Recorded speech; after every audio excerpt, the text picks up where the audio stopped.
Türkiyədə bu gün olub bitənləri baxdığımızda Türkiyədəki siyasətçilər deyir ki, Türkiyə Rusiyələşir. Yəni Putin qalır eşikdə güclü, içəridə millətin iqtisadı. Rusiya nə cürdür? Eşikdə güclü bir aktordur, beynəlmiləli müadilələrdə güclüdür, karizmatik bir lider var. Rus milliyyətçiləri sabiq Rus imperatorluğuna qayıdacağıq. Bax, sıcaq isti sulara yendik. Ay, Suriyədə də varıq, orada da varıq, burada da varıq deyib. Amma ölkə içində açlıq, səfalət, bədbəxtçilik, azadlıq yox. Əslində Rusiyada müxalif siyasətçi adı demək belə çətin dərəcə halə gəldi. Belə bir yapı haline gəldi. İllərdir də ki, padişah kimi Putin orada qalır. İndi Türkiyənin bu model olmasını indi xırda çapda təsəvvür eləyin, canlandırın. Belə olur, olmurundan işim yoxdur. Türkiyədəki bu model təfsir edənlərin açıqlaması bu yöndədir.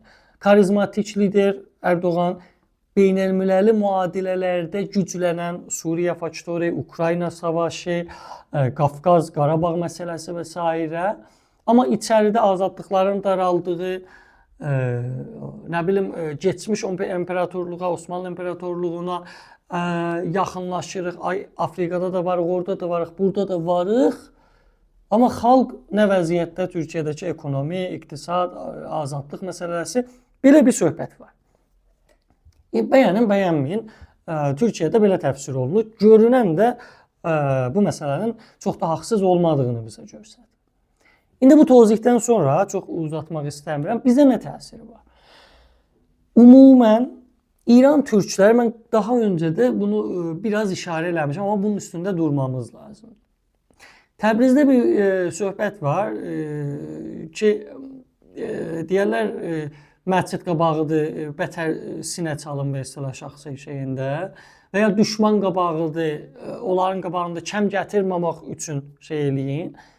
Güya ki, bir çox üzülərək görünən və ya daha çox görünür olan bizim Azərbaycanlı türk aktivistləri, milliyyətçi fəallarının da Fars, panfarslara, pəhləviçilərə indi nə model deyim, onların qabağında kəm gətirməmək üçün Türkiyədə baş verən hər pislik varsa sahiblanıb difa eləmək zorunda hiss edirlər özlərini. Sanki Türkiyənin İranda da, məntəqədə də vəkil, vəsisi elə İran türkləridir, Güney Azərbaycan fəallarıdır. Lap belə bu adı ilə deyim. Belə bir söhbət yoxdur. Bu vəkaləti kim bu həzərətə verib? Qaldı ki, olmaz ki, Türkiyənin pisliklərinin baş verən mənfi hadisələrini mənimsəyib, difa eləyib, beyabır olaq, amma pozitiv şeylərinin hamısından da məhrum olaq. Misal üçün, dediyim kimi də buraya qədər, indi bu günlərim, sabiq bir şeydir ki, deyirlər ki, Türkiyədə İslamçılar iş başında, onlar da ki, türkçüləri bəyənmir. Çox gözəl. İndi ki, türkçülər iqtidar ortağıdır, məsələn, türkçülər, MHP və s. İran türklərinin və ya Güney Azərbaycan məsələsinin halinə nə fərq eləyib? Fərq eləyib. Nə cür fərq eləyib? Bunu bir baskı unsuru olaraq ara sıra Tehrana qarşı qullanma, bedava qullanma, müftə istifadə, müftə su istifadə qabağında bir iradənin olduğunu görüb anlayırıq. Amma indi burada siz təsəvvür eləyin ki, İranda baş verən siyasi məsələlərdə və İrandakı nəqzi hüquq-u bəşərdə, məvarid-i nəqzi hüquq-u bəşərin lap böyük məğdurlarından biri əlbəttə ki, İran türkləridir. Elə keçdiyimiz gün ana dilinin tədrisi ilə ilgili 15-ci əsrin məsələsi məclisdə rədd oldu.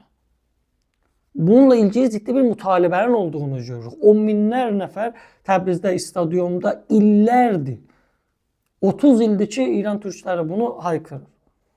Biz ana dilimizdə mədrəsə istəyirik. Bu günlərin müxalif də deyil, gücdür, iqtidarda. Heç bu yöndə bir ciddi etiraz gördünüz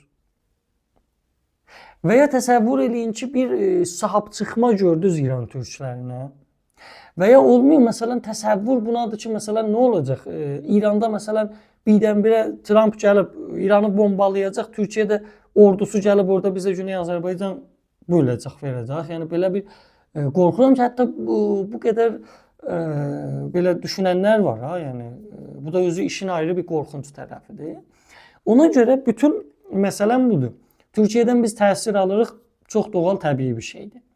Təsir almalı mıyıq? Əlbəttə ki, dilimiz ortaq, kültürümüz çox bənzər, ortaq nöqtələri fövqəladə və biz Türkiyədəki siyasi, insan haqları mənasındakı qazanımlardan öyrənməliyik. Burada əsasən biz ədəbiyyatımıza yansıyan bir söhbət var. Yoxsa biz yazıqcanımız İranda müxalif görməmişik ki, bilək ki, müxalifət nə dedi? Heç olmasa Türkiyədə indi var da, indi nə qədər şey olsa da bir müxalifət var, bir parti var, bir şey var.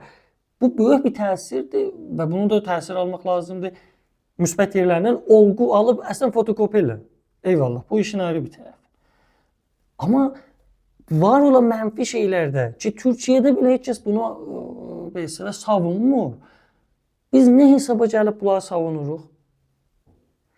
Çox qeyri-məsulanə, qeyri-insani, qeyri-əxlaqi olsa belə, bunu hələ indi bir yöntəm olaraq görə bilirlər. Lap xəffi budur ki, səssiz qalaq. Görməzdən görə. Ona görə amandır bu cür şeylərdə məncə diqqət eləmək lazımdır. Maşallah Türkiyə ilə ilgili hamıdakı nəzər sahibidir. Ola bilər, yəni bu iradı yoxdur. Burada bir inhisar söz konusu da. Nə qədər çox insan yazsa, danışsa, məsələni təhlil eləsə, anlaşılmasını da mümkün eləyə bilər. Bu ayrı bir şey. Vəli məsələ budur ki, burada məsələni namusi eləməyə ehtiyac yoxdur. Türkiyədə bir hadisə baş verib və biz o hadisəni birinci dərəcədə anlamağa çalışmamız lazımdır. Biz burada tərəf-i dəva deyirik. Türkiyə pasportu olanlar bizim bir rəyimiz var, gedər veririk. O ayrı bir şey. Burada şey deyir, yəni biz burada tərəf-i dəva deyirik. Orada bir şey baş verib, əvvəl dərəcədə o məsələni anlamaq lazımdır. Ondan sonra necə ki Türkiyədə iqtidar əli ilə, o adı ilə olmasa da, ona xətm olsa ki, Kürdlər ana dilində təhsil haqqına qavuşsalar, bundan istiqbal eləmək lazımdır. Təsir alarıq biz qonşu ölkədə milyonluq bir cəmiyyət öz təməl insani haqqından məhrum edilmişdi illərcə. Bu haqq nə sonuçta hardan hara gəldilər, terror məsələsi az bir şey deyil, yox sayılacaq bir şey də deyil, altını çizim. Nihayət oraya gəldi ki, bu haqq mühəqqəq olur. Biz bundan əlbəttə ki, müsbət təsir alırıq, istiqbal da eləməliyik. Bir ayrı qonşu ölkədə məğdur kimi İran türkləri olaraq. Amma burada mənfilərdən də ən xəfif, ən belə lap heç olmasa birinci dərəcədə anlamamız lazım ki, nə baş verir. Ona görə bu vəziyyət son dönəmdə bunu göstərir ki, siyasi iqtidar Ərdoğanın rəqiblərini siyasət meydanından nə nəhvidə olursa olsun itibarsızlaşdırıb siyasət meydanından uzaqlaşdırmağa çalışır iqtidarını sürmək üçün. Lap tarifsiz şey budur. Bu cümlələri nə yazıq ki bir çox dostumuzdan eşitmirsiniz də. Bunun hərəsinin bir toci, hərəsinin bir açıqlaması ola bilər. Mən bunu anlayışla qarşılayıram. Çətindir. Bu çətinlik biraz da bizim tərcihimizdir. Yəni mən azad xəbərnigar olaraq çörəyimiz kimsədən gəlmir. Yəni varsınlar da bizim tərəfdar televizyonda çağırmasınlar. Çağırdıqında da başarıdan başqa bir şey deyil. Amma olub bitəni demək mənim şəxsən belə anlayıram. Gazetəcilik məsləkinin də icabı gərəyi budur. Bunu da deməkdən çəkinmirik, deməyə də davam edəcək. Türkiyədə olub bitənləri davam edəcək sizə anlatmaqda. Şirin Çayın bir proqramının da sonuna gəldik. Önümüzdəki günlərdə bayramdır, Novruz bayramı. Umarım ki bizə bolluq, bərəkət, azadlıq gətirən bir il olsun. Sağ olun, sağlıcaqla qalın. Proqramı dəyərli şair Ruqəyyə Məsihanın bu günlər əhvalatı da yaxşı açıqlayan, vəsf eləyən bir gözəl şeiri ilə qurtarıram. Sağ olun, sağlıcaqla qalın, şirin çayla qalın. Al bu kibrit, bu nöyüt, bu mən, tez ol çək. Dincəlim, yol gülü gürgüldanımdan, tey tikan ək. Dincəlim, haydı huydu, sözdü daynan, yay gəlir, bayram gəlir. Ver geyim çəkmə papaq, barmaqsız əlcək. Dincəlim, cəngidən gəlmiş əsirəm, əllərim boynumdadır. Bir macal məndən danışma, çıx ki, dəl çək. Dincəlim, hər nə qət aldıq tozun, bu ev təmizlik bilmədi. Qoy bu cür cüncükdə tor qursun hörümçək. Dincəlim, hər nə qət aldıq tozun, bu ev təmizlik bilmədi. Qoy bu cür cüncükdə tor qursun hörümçək. Dincəlim, beynimi illərdir tutmuşsan nişanə, bəsdir day. Soğuya qalmış tüfəngin maşəsini çək. Dincəlim.